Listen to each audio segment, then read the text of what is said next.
Have you ever looked at an order in Shopify and thought, wait, how did this customer get that much off? Maybe they used a coupon you forgot about. Maybe they stacked two promotions you didn't realize combine. Or maybe they just found a way to game your discount setup. Coupon stacking and discount abuse are surprisingly common in e-commerce. Customers share codes in forums, influencers leak private promotions, and some shoppers will test multiple combinations at checkout to see what works. And if you don't understand Shopify's discount rules, you could accidentally give away way more margin than you intended. In this video, we're going to break down exactly how Shopify discount stacking works, which discounts can combine, which ones can't, and how you can prevent customers from abusing your coupon system. What's going on, everyone? My name is Eric Hunsaker, and on this channel, we cut through the fluff to help you build a profitable e-commerce business without losing sleep over technical details. Let's get into it. Understanding Shopify's discount types.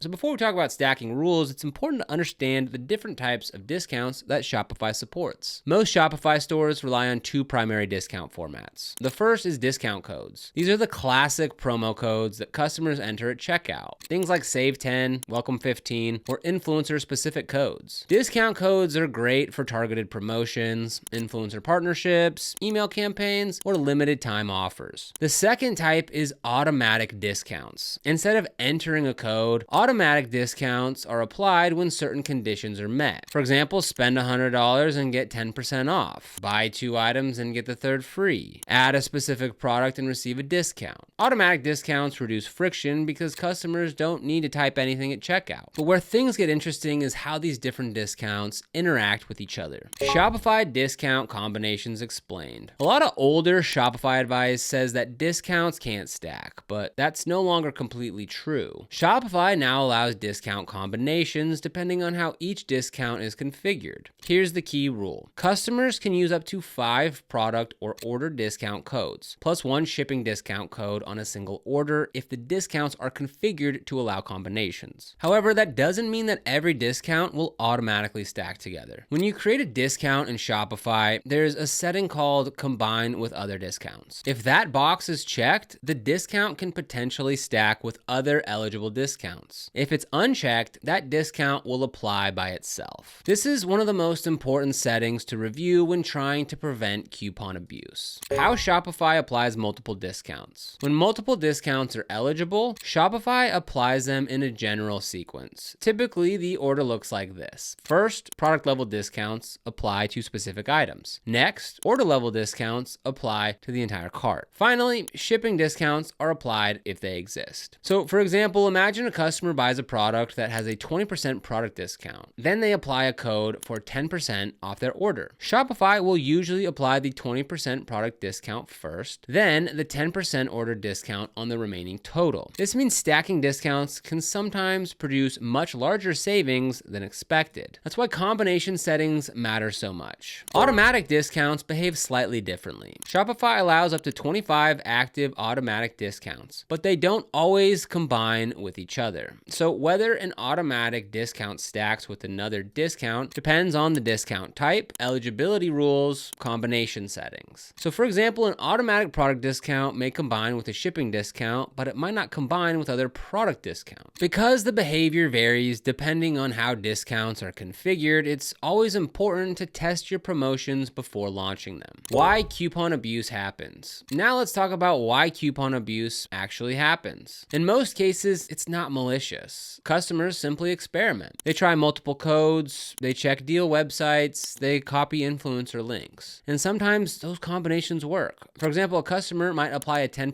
influencer code, combine it with a site-wide automatic sale, and then add free shipping. If you didn't intend those to stack, suddenly you're discounting your product far more than expected. Over time, this can eat into your margins and make it harder to understand which promotions are actually working. Strategy 1, use unique discount codes. One of the best ways to prevent coupon abuse is to avoid generic codes. Codes like Save 10, Welcome 10, or Summer 15 are extremely easy to guess and often end up on coupon websites. Instead, generate unique codes for specific campaigns or customers. For example, influencers should each get their own code. Email subscribers subscribers can receive one-time codes. Affiliate partners should have unique tracking codes tied to them. When codes are unique, you can monitor exactly how they're being used and quickly disable them if they leak publicly. Strategy 2, set usage limits. Shopify allows you to set usage limits on discount codes. You can limit a code to a total number of uses, one use per customer, or both. For example, a welcome code could be configured to allow one use per customer only. This prevents the same customer from repeatedly using the same promotion. Usage limits are a simple but powerful way to reduce abuse. Strategy 3, add expiration dates. Another common mistake is leaving discount codes active indefinitely. If a code never expires, it can circulate online for months or even years. Instead, give every promotion a clear expiration date. Short windows like 48 hours, 1 week, or 1 month create urgency while preventing codes from lingering online. Customers are also more likely to act quickly when they know a promotion won't last forever. Strategy 4, require minimum order values. Minimum purchase requirements are another effective safeguard. Instead of offering something like 10% off any order, consider setting a rule such as 10% off orders over $50, 15% off orders over $100. This protects your margins and encourages larger purchases. It also prevents customers from applying discount codes to very small orders that barely cover your costs. Strategy 5, exclude sale items. One of the biggest sources of accidental stacking happens when customers apply codes to already discounted products. For example, a product might already be 30% off during a clearance sale. If your discount code applies to the entire store, customers might stack an additional discount on top of that. So to prevent this, configure your discounts to exclude sale collections or specific products. This makes sure that promotions apply only where you want them. Strategy 6, review discount combination settings. When you create a new discount on Shopify, you'll see the option to allow or block combinations. This setting determines whether the discount can stack with others. If you're worried about stacking abuse, the safest approach is to disable combinations by default. Then selectively enable combinations only when it makes sense. For example, you might allow free shipping to combine with a product discount, but you may want to prevent two products discounts from stacking. These decisions depend on your margin structure and marketing strategy. Strategy 7, monitor discount performance. Discounts shouldn't be set it and forget it. You should regularly review which codes are being used, how often they're used, what products they apply to, how much revenue they generate. If you see a sudden spike in a specific code, it may have been shared publicly. In that case, you can quickly disable the code or adjust the rules. Regular audits help prevent small issues from becoming big margin problems. Advanced discount logic. For stores that need more complex promotions, Shopify offers additional tools. One option is Shopify Functions, which allows developers to create advanced discount logic. These can power promotions like tiered cart discounts, custom bundle pricing, complex eligibility rules. Many merchants also use third-party apps that expand Shopify's native discount capabilities. These apps can help manage things like bundle deals, cart conditions, and promotional rules. However, apps still operate within Shopify's overall discount framework, so it's important to test them carefully. Testing your discount setup. Before launching any promotion, always test your setup. Create test orders and try different combinations. For example, try applying multiple discount codes. Add sale items to the cart. Test influencer codes alongside automatic discounts. This process helps you identify unexpected interactions before real customers encounter them. Testing takes only a few minutes, but can save you from costly mistakes. Now, if you want to get started with Shopify, if you haven't already, we've got a link for you down in the description. That link gets you a free 3-day trial, and after that, your first 3 months are only $1. So click the link down below in the description to get started with Shopify. Discounts are one of the most powerful tools in e-commerce. They can drive sales, increase order value, and reward loyal customers. But if they're not configured correctly, they can also erode your margins. Understanding how Shopify handles discount stacking is the key to maintaining control over your promotions. By using unique codes, setting limits, reviewing combination settings, and regularly auditing your promotions, you can create discounts that feel generous to customers while still protecting your profitability. If you want to get started with Shopify, we've got that link for you down in the description. This is an affiliate link, which means we do earn a small commission when you use it at no extra cost to you. These commissions really help support the channel and allow us to continue to create free content just like this. So if you end up using it, we thank you so much in advance. And if you found this video helpful, don't forget to like, subscribe, and hit that notification bell so you never miss another video. But other than that, thank you so much for watching, and we'll see you here in the next video.